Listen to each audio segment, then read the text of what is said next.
नमस्कार दोस्तों, मेरा नाम विनीत तिवारी है और एक बार फिर से आपका मेरे चैनल फिन कार्ड सोल्यूशन में स्वागत है। देखिए, जैसे कि थंबनेल से आपको समझ में आ गया होगा कि आज हम मैन्युफैक्चरिंग फंड के बारे में बात करेंगे।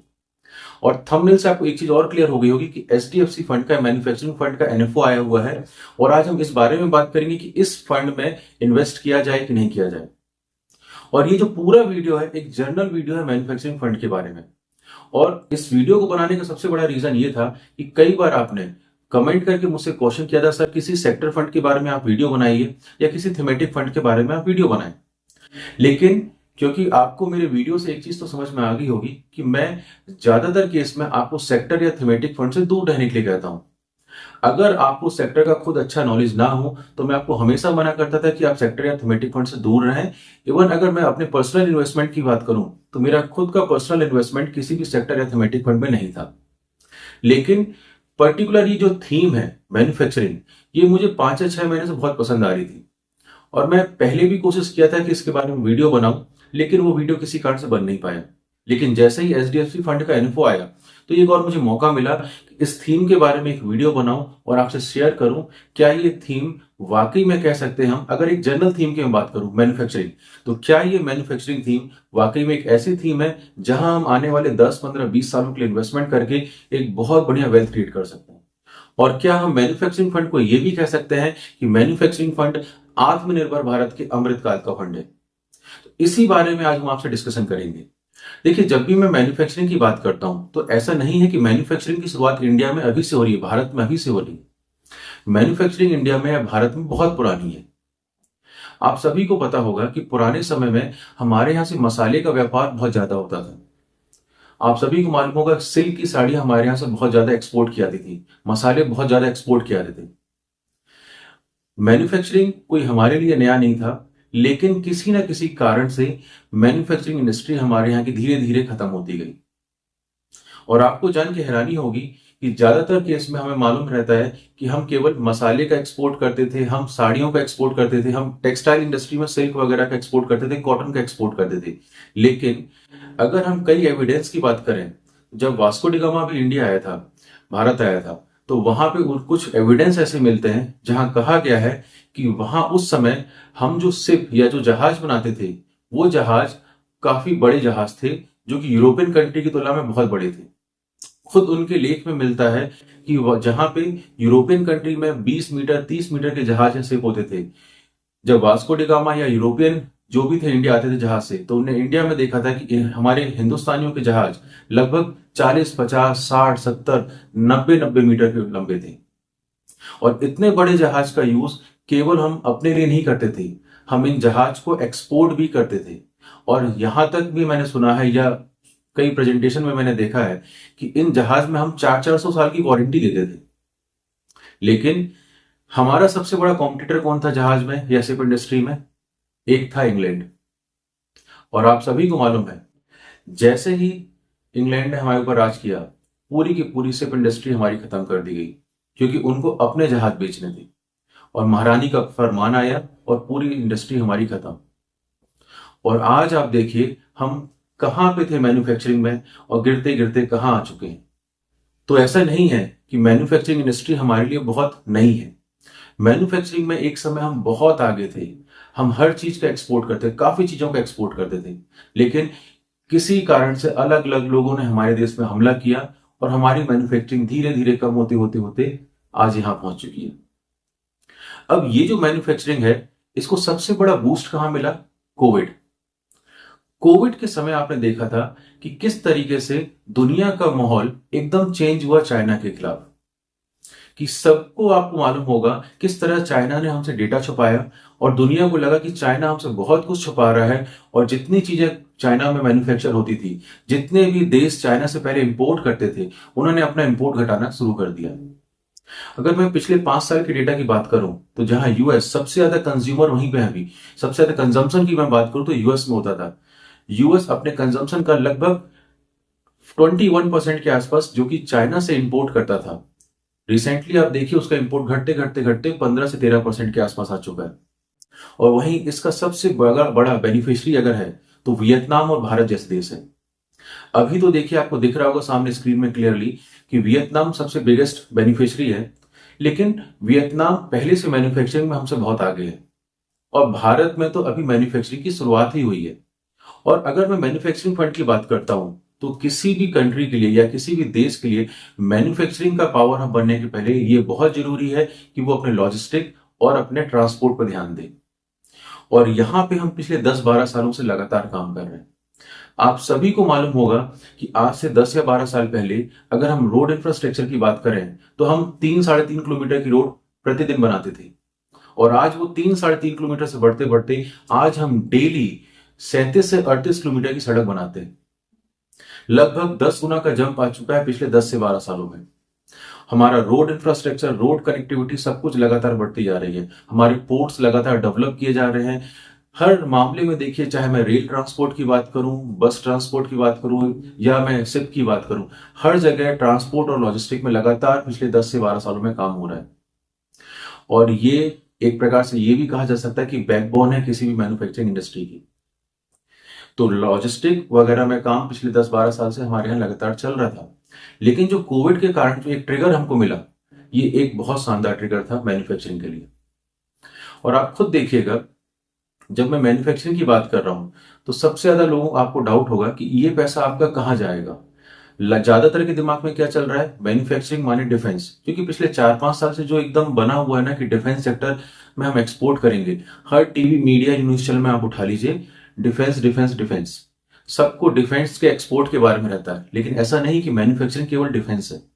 जब मैं मैन्युफैक्चरिंग फंड की बात करूंगा, और जैसे कि सामने आपको दिख रहा होगा, जब मैं मैन्युफैक्चरिंग की बात कर रहा हूं तो यहाँ पे केमिकल सेक्टर आपका आएगा, फार्मास्यूटिकल सेक्टर भी आएगा, टेक्सटाइल भी आएगा, कैपिटल गुड्स भी आएगा। यहाँ पे आपका अगर आप देखेंगे एफएमसीजी सेक्टर आएगा, इलेक्ट्रिकल एंड इलेक्ट्रॉनिक्स सेक्टर भी आएगा आपका। अगर मैं कैपिटल गुड्स के अंदर बात करूं तो यहाँ ट्रांसपोर्टेशन भी आएगा आपका, और इसी के अंदर आपका लगभग डिफेंस भी आने वाला है। जब मैं मैन्युफैक्चरिंग इंडेक्स की बात करता हूं तो लगभग हमारे यहाँ 691 ऐसी कंपनी मैन्युफैक्चरिंग की अवेलेबल है जिनका मार्केट कैप 1000 करोड़ से ऊपर का है। और इस 691 कंपनी में से 572 कंपनी तो स्मॉल कैप कंपनी है और 43 कंपनी हमारी लार्ज कैप की है और बाकी बची कंपनी हमारी मिड कैप की है। तो आपका पैसा अक्रॉस मार्केट में इन्वेस्ट होने वाला है। ऐसा नहीं है कि आपका पैसा केवल लार्ज कैप में जाएगा, मिड कैप में जाएगा, स्मॉल कैप में जाएगा। और सामने आपको स्क्रीन देख भी रहा होगा कि अगर मैं मार्केट कैप के हिसाब से बात करूं तो लगभग 55% शेयर तो लार्ज कैप का है, लेकिन 45% शेयर आपको दिख रहा होगा स्मॉल और मिड कैप का है। यानी एक अच्छा खासा पैसा आपका small and mid cap industry में भी जाने वाला है। और आप सभी को मालूम होगा कि स्मॉल कैप और मिड कैप किस तरह से इन फ्यूचर में आपको वेल्थ क्रिएट करके दे सकते हैं। और देखिए, ये सबसे बड़ा रीजन था जिसके कारण मुझे लगा कि मैं मैन्युफैक्चरिंग के बारे में आपसे एक वीडियो बनाऊं, क्योंकि ये बहुत ही डाइवर्सिफाई फंड मुझे लगा, वेल डाइवर्सिफाई फंड है। लगभग हर सेक्टर में आपका पैसा इन्वेस्ट हो रहा है, केवल सर्विसेज को छोड़ दें, बैंकिंग और आईटी सेक्टर को छोड़ दें, क्योंकि बैंकिंग और आईटी सेक्टर केवल हमको सर्विस प्रोवाइड कर रहे हैं। और नॉर्मली देखिएगा, हम जितने भी फंड लें, कभी भी हम large cap, mid cap, small cap की बात कर लें, लगभग हमारा 30 से 40% पैसा तो बैंकिंग, फाइनेंस या आईटी में ही इन्वेस्ट होता है। तो यही एक ऐसा सेक्टर है जहां पे इस फंड में इन्वेस्ट नहीं किया जाएगा, ये फंड इन्वेस्ट नहीं करेगा। लेकिन ऐसा नहीं है।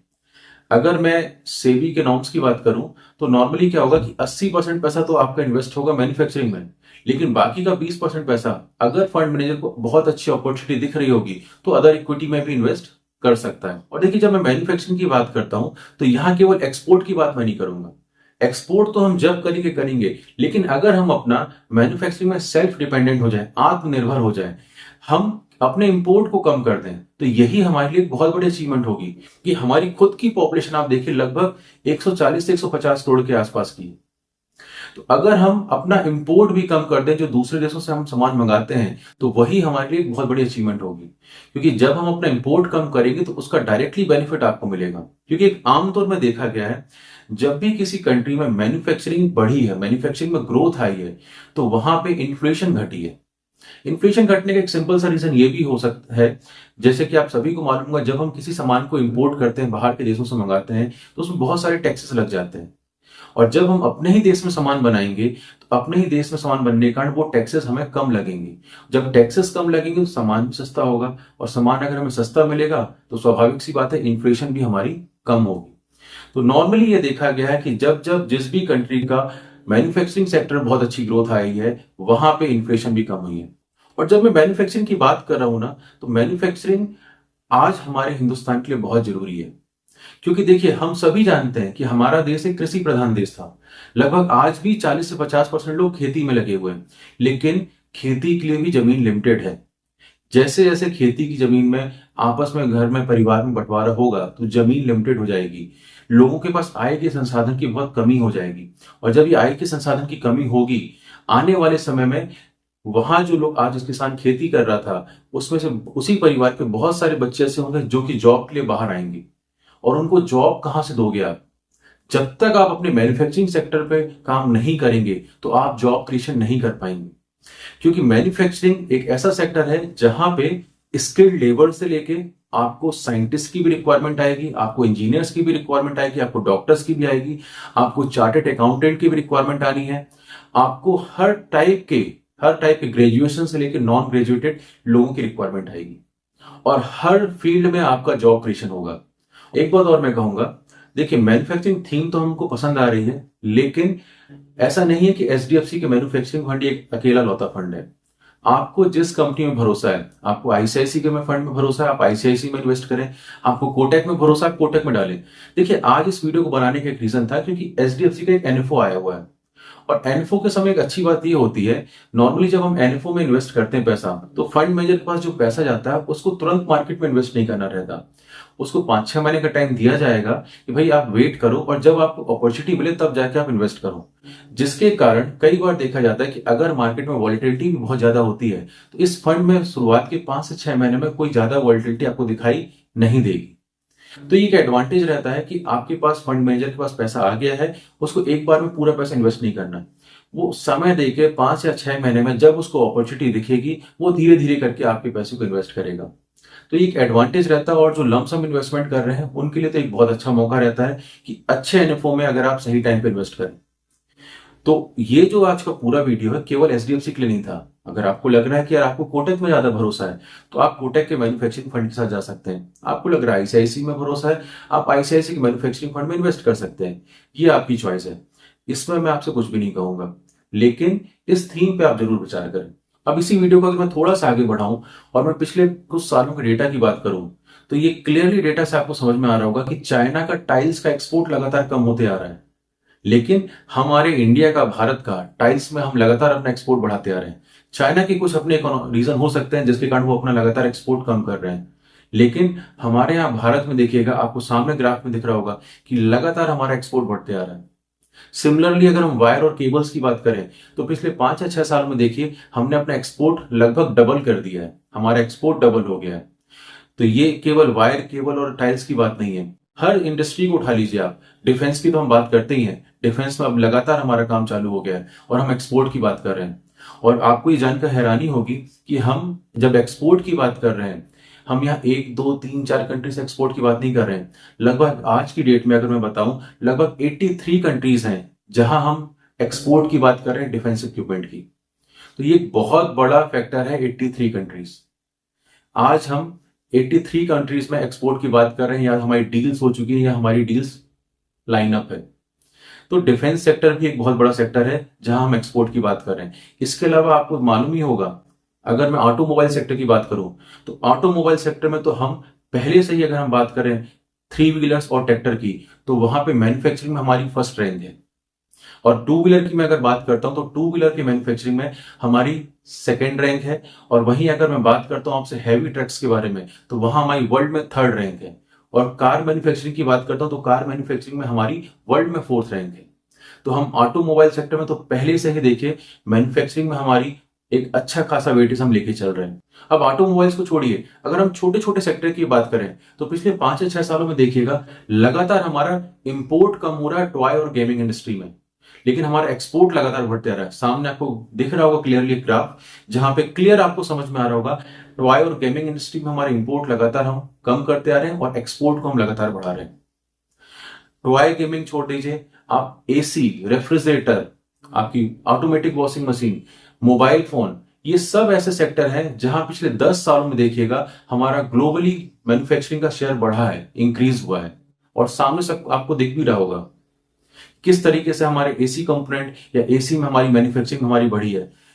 किस तरीके से हमारी मोबाइल इंडस्ट्री में ग्रोथ आई है, किस तरीके से हमारी रेफ्रिजरेटर और ऑटोमेटिक वॉशिंग मशीन में हमारी ग्रोथ आई है। ये सब आपको दिख रहा है पिछले 8 से 10 साल में जिस तरीके से ग्रोथ आ रही है। और ये बस अभी शुरुआत है। अगर देखिए सही मैन्युफैक्चरिंग में काम तो हमारा स्टार्ट हुआ है कोविड के बाद, और ये बस अभी एक शुरुआत है। और अभी हमें मैन्युफैक्चरिंग में एक बहुत लंबा सफर तय करना है। ये एक हमेशा से एक रिस्की फंड है, ये चीज आप मान के चलिएगा, क्योंकि कहीं ना कहीं मैन्युफैक्चरिंग फंड एक रिस्की फंड होगा। ग्लोबल स्लो डाउन का इसमें बहुत बड़ा असर आएगा। अगर ग्लोबली स्लो डाउन होगा तो यहां पे भी इंपैक्ट आएगा। आपका फंड हो सकता है आपको उस समय 6 टन बना के ना दे। तो ये अदर फंड्स की कंपैरिजन में देखा जाए तो ये थोड़ा सा हाईली रिस्की फंड है। तो जब भी आप इन्वेस्ट करें, एक तो आप अपने फाइनेंशियल एडवाइजर की सलाह से करें। आपको एसआईपी करना है एसआईपी करें, आपको लमसम करना लमसम करें, ये आपकी चॉइस है। लेकिन मुझे ऐसा समझ में आ रहा है कि आने वाले 15-20 सालों में, क्योंकि ये थीम एक मुझे पसंद आ रही थी, तो ये इस थीम पे मैं थोड़ा सा एक बैट लेना चाहूंगा। और सबसे बड़ी बात है इस समय का इन्वायरमेंट, हमारे यहाँ का जो इकोनॉमिक इन्वायरमेंट, जो हमारा गवर्नमेंट की तरफ से सपोर्ट लगातार आ रहा है, जो गवर्नमेंट का सपोर्ट बहुत जरूरी है। देखिए लॉजिस्टिक हम अपने सुधार लेंगे, ट्रांसपोर्टेशन सुधार लेंगे, लेकिन जब तक गवर्नमेंट की प्रॉपर स्कीम नहीं आएगी जिससे इंडस्ट्री की ग्रोथ हो पाए, तब तक ऐसा पॉसिबल नहीं था। आप लगातार देखिए आज की डेट में टेस्ला जैसी कंपनी, एप्पल जैसी कंपनी इंडिया में आके बना रही है। क्यों बना रही है? क्योंकि गवर्नमेंट ने टैक्सेस रिड्यूस कर दिए हैं। आप सभी को मालूम होगा कि मैन्युफैक्चरिंग में लगातार गवर्नमेंट टैक्सेस को रिड्यूस करी है। तो आज टेस्ला जैसी कंपनी को भी इंडिया में आना पड़ रहा है। एप्पल, आपको तो मालूम ही होगा कि इंडिया में मैन्युफैक्चरिंग चालू कर चुकी है। तो ये एक बहुत बड़ा रीजन है। और आने वाले समय में एप्पल तो अपने एम्प्लॉयज भी बढ़ाने वाली है इंडिया में। और देखिए आप सभी को मालूम है कि आईटी और बैंकिंग सर्विसेज में तो हम वर्ल्ड लीडर हैं। आईटी में तो हमारा नाम चलता है। हम सर्विसेज प्रोवाइडर में आईटी में आज भी दुनिया में सबसे आगे हैं। लेकिन अगर अब हमें आगे बढ़ना है, अगर हमारी इकोनॉमी को ग्रोथ में लानी है और हमें अब आगे बढ़ना, तो मैन्युफैक्चरिंग एक ऐसा सेक्टर है जहां हमें काम करना होगा। और सबसे अच्छी बात है कि आज हमारी गवर्नमेंट का सपोर्ट पूरा मैन्युफैक्चरिंग के साथ है। और आप देखिएगा, मुझे ऐसा लगता है आने वाले 10-12 साल में ये सेक्टर एक बहुत बढ़िया सेक्टर साबित होने वाला है। हाँ, मैन्युफैक्चरिंग में थोड़ा सा ये ध्यान आपको रखना पड़ेगा। जब मैं मैन्युफैक्चरिंग की बात करता हूं तो ये 1 दिन या 2 दिन का खेल नहीं है। अब जैसे आपने सुना होगा कि इस समय टाटा ने और सीजी पावर ने मिलकर आपकी गुजरात में और असम में सेमीकंडक्टर इंडस्ट्री की शुरुआत करी है। तो अभी वहां प्लांट बन रहा है। प्लांट को बनने में हो सकता है 2 या 3 साल का टाइम लगेगा। तो मैन्युफैक्चरिंग एक लंबा प्रोसेस है, ये भी आपको ध्यान रखना है। इसमें कई बार रुकावटें आएंगी, कई बार काम अटकेंगे, अप्स एंड डाउन आएंगे, लेकिन आपको घबराना नहीं है, पेशेंस रखना है। और आप चाहें तो इस फंड को अपने पोर्टफोलियो में ऐड कर सकते हैं। और देखिए आज तक मैंने जितने भी वीडियो बनाए, मुझे क्योंकि सेक्टर से तो मैं हमेशा दूर रहूंगा, आज भी मैं आपको बता रहा हूं सेक्टर फंड तो मैं लेने की कभी रिकमेंडेशन नहीं देता आपको। लेकिन ये जो थीम थी, ये एक थीम, एक सेक्टर नहीं है, पूरा का पूरा एक इंडिया है। इंडिया में जो भी आप सेक्टर उठा लीजिए, लगभग हर सेक्टर इस थीम में शामिल है, केवल सर्विसेज को छोड़ के। तो ये एक बड़ा रीजन था कि मुझे लग रहा था कि ये थीम मुझे पसंद थी और इसके बारे में मुझे आपको वीडियो बना के बताना चाहिए। और यही रीजन था कि आज इस वीडियो को मैंने बनाया। तो आप में से जो भी लोग मैन्युफैक्चरिंग में इन्वेस्ट करना चाहते हैं, उनको लग रहा है कि मैन्युफैक्चरिंग में आगे अच्छी ग्रोथ आने वाली है, तो वो अपना मैन्युफैक्चरिंग में इन्वेस्ट कर सकते हैं। और रही एनएफओ की बात, तो आपको समझ में आ ही गया होगा, क्योंकि मैं खुद अगर मैन्युफैक्चरिंग को लेकर थोड़ा बुलिश हूं और मुझे लग रहा है कि आने वाले समय में ये फंड अच्छे रिटर्न दे सकता है, तो मैं आपको कहूंगा कि आपको जो भी लमसम इन्वेस्टमेंट करना है, आप चाहें तो इस फंड में भी कर सकते हैं। लेकिन अगर आपको इसकी जगह आईसीआईसी और कोटक में भी इन्वेस्टमेंट करना है, तो वहां पे भी अपने इन्वेस्टमेंट को आप कर सकते हैं। तो चलिए आज की वीडियो में इतना ही। अब हम मिलते हैं अपने नेक्स्ट वीडियो में। और मैं आशा करता हूं कि आपको आज का वीडियो पसंद आया होगा। और आपको इस वीडियो में किसी भी टाइप का डाउट हो तो आप हमें कमेंट करके क्वेश्चन कर सकते हैं। तो मिलते हैं नेक्स्ट वीडियो में, तब तक के लिए जय हिंद, जय भारत।